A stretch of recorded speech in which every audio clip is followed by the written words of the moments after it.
जय सीते जय सीते सीते जय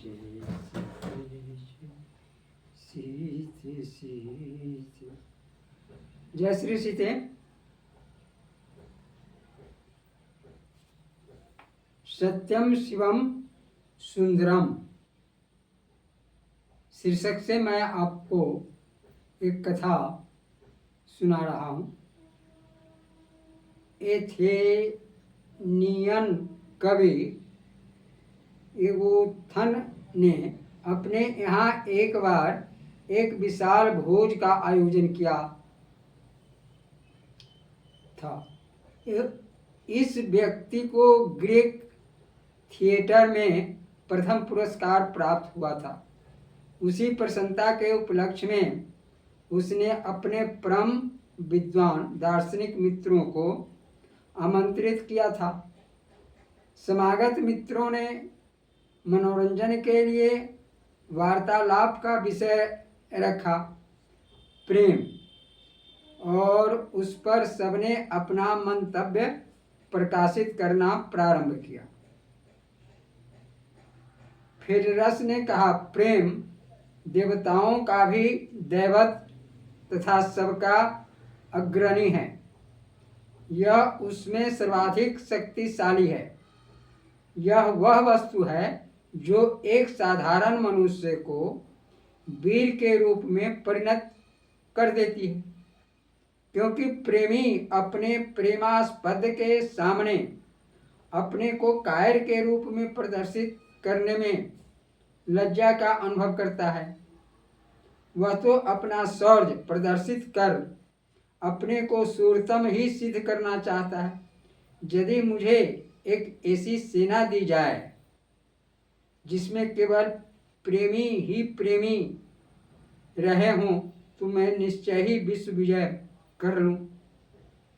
पासनियस बोला, बात बिल्कुल ठीक है, तथापि आपको पार्थिव प्रेम तथा दिव्य ईश्वर प्रेम का पार्थक्य तो स्वीकार करना ही पड़ेगा। सामान्य प्रेम चमड़ियों के सौंदर्य पर लुब्ध मन की यह दशा होती है कि यौवन के अंत होते न होते उसके पंख जम जाते हैं और वह उड़ जाता है, छुमंतर हो जाता है।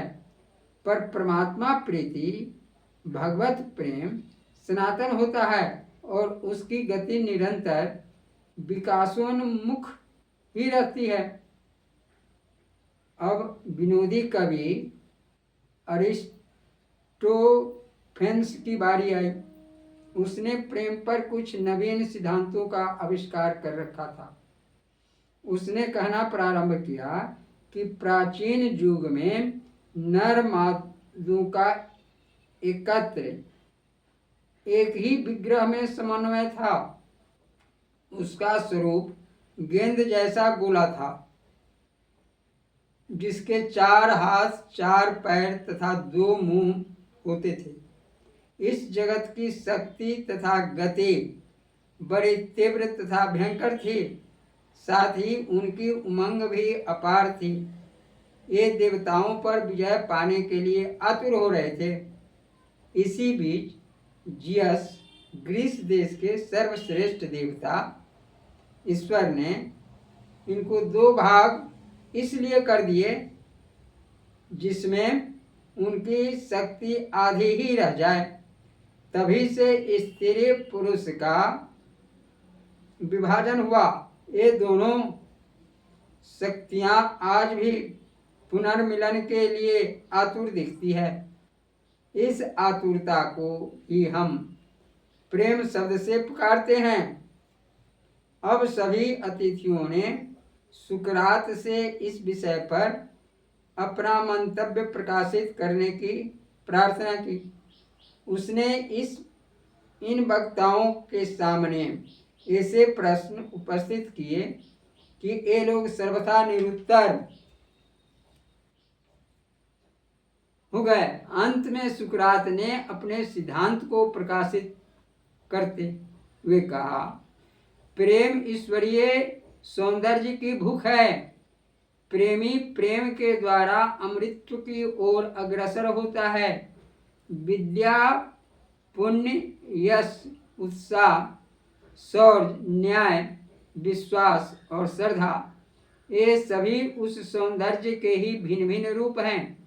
यदि एक शब्द में कहा जाए तो आध्यात्मिक सौंदर्य ही परम सत्य है, और सत्य वह मार्ग है जो सीधे परमेश्वर तक पहुंचा देता है।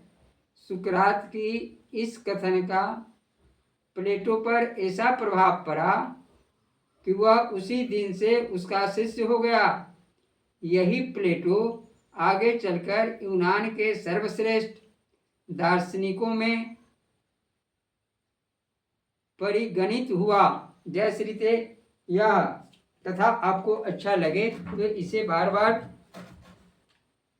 सुनने का प्रयास करेंगे। मेरे यूट्यूब चैनल का नाम है सीतायन सीतामढ़ी कथा। जय श्री सीते।